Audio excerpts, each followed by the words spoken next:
And now this comes as the village is mourning the loss of 4 students. Of course, there are also new questions surrounding the actions the school took before the tragedy, specifically after a meeting with Ethan Crumbley and his parents. Our Team 7 coverage continues now with 7 Action News reporter Jim Kurtzner, who has been looking into the possibility of charges against school officials. Jim, what have you learned? Carolyn, the prosecutor here says she will make her charging decision against school officials after the ongoing investigation is over. But this morning, she was pretty outspoken on 2 national news broadcasts.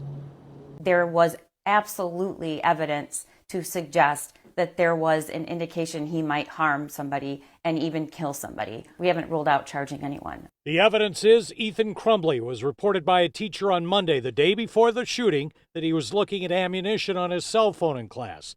Prosecutor says the child explained that was a family hobby. On Tuesday, just a couple of hours before the shooting, another teacher found him with a drawing of a gun a student shot twice, a bullet, and the words, "The thoughts won't stop. Please help me.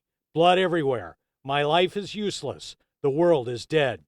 That was reported to the office. The teacher took a picture of it. The parents were called to the school. By then, much of the drawing had been scratched out. The parents refused to take Ethan home. He was allowed to return to class. And in this case, a lot could have been done different. I mean, that meeting, he was allowed to go back to school. The prosecutor has charged both parents with involuntary manslaughter for buying their son a handgun as a Christmas present, allowing him to have access to it, and not reporting it to the school in that meeting. Same charges could come against school officials. She'd be looking at the same charges she leveled against the parents, and that's involuntary manslaughter.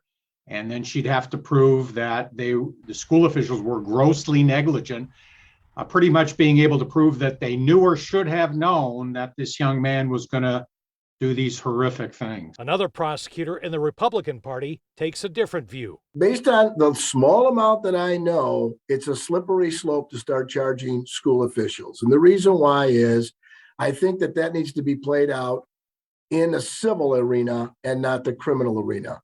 The Oxford superintendent, in a detailed letter to the district over the weekend, said in part, given the fact that the child had no prior disciplinary infractions, the decision was made he would be returned to the classroom rather than sent home to an empty house.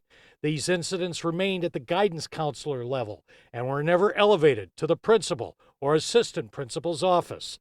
The Michigan Education Association is the union representing teachers and counselors at Oxford High School. Right now, the goal needs to be to deal with their trauma and the trauma of their students in that community. That has to be our priority. You know, investigations need to happen. We need to look at the systems involved. And as I said, everyone involved is going to rethink everything from Tuesday for the rest of their lives. Now, as we've been reporting, the Oakland County Sheriff Michael Bouchard has told us repeatedly he has a liaison officer inside Oxford High School who was not called into that meeting on Tuesday morning, just a couple of hours before the shooting.